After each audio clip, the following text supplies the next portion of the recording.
କାହିଁକି ଉତ୍ତର ପ୍ରଦେଶରେ ହାରିଲା ବିଜେପି? ବିଜେପି ଆଭ୍ୟନ୍ତରୀଣ ସମୀକ୍ଷାରେ ସାମ୍ନାକୁ ଆସିଲା 5ଟି କାରଣ। ଚଳିତ ଲୋକସଭା ନିର୍ବାଚନରେ ଉତ୍ତର ପ୍ରଦେଶରେ ବିଜେପିକୁ ପରାଜୟର ସମ୍ମୁଖୀନ ହେବାକୁ ପଡ଼ିଥିଲା। ଏହାର କାରଣ ଖୋଜିବା ପାଇଁ ବିଜେପି ପ୍ରୟାସ ଜାରି କରିଛି।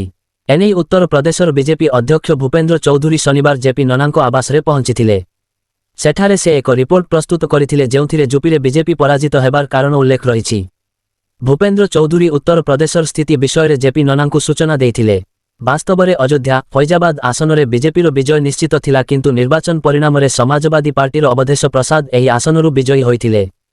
ତେବେ ଉକ୍ତ ରିପୋର୍ଟ ଅନୁଯାୟୀ ନିମ୍ନଲିଖିତ 5ଟି କାରଣ ବିଜେପି ପରାଜୟ ପାଇଁ ଦାୟୀ ଅଟେ। ଲୋକସଭା ନିର୍ବାଚନୀ ସମୟରେ ଅଧିକାରୀଙ୍କ ହୁକୁମାତି, ନିର୍ବାଚନ ସମୟରେ ଜନପ୍ରତିନିଧିଙ୍କ ଶୁଣାଣି ନ ହେବା, ଚୁକ୍ତିନାମା ଅନୁଯାୟୀ ନିଯୁକ୍ତି ଏବଂ ସେମାନଙ୍କ ମଧ୍ୟରେ ସଂରକ୍ଷଣ ଅଭାବକୁ ନେଇ ଲୋକଙ୍କ ମନରେ ଅସନ୍ତୋଷ ବୃଦ୍ଧି ପାଇବା, ବିଜେପି ନେତାଙ୍କ ମାଧ୍ୟମରେ ସମ୍ବିଧାନ ପରିବର୍ତ୍ତନ ବିଷୟରେ ଆଲୋଚନା, ଭୋଟର ତାଲିକାରୁ ନାମ ହଟାଇବା ନେଇ କଥାବାର୍ତ୍ତା। କହି ରଖୁଛୁ ୟୁପିରେ ବିଜେପି 80 ଆସନରୁ 33ଟି ଆସନରେ ବିଜୟ ହାସଲ କରିଛି। 2019ରେ ବିଜେପି 62ଟି ଆସନ ହାତେଇଥିଲା। ଚଳିତ ବର୍ଷ ବିଜେପି ନେତୃତ୍ୱାଧୀନ ଏନଡିଏକୁ 80ରୁ 36 ଆସନ ମିଳିଥିଲା।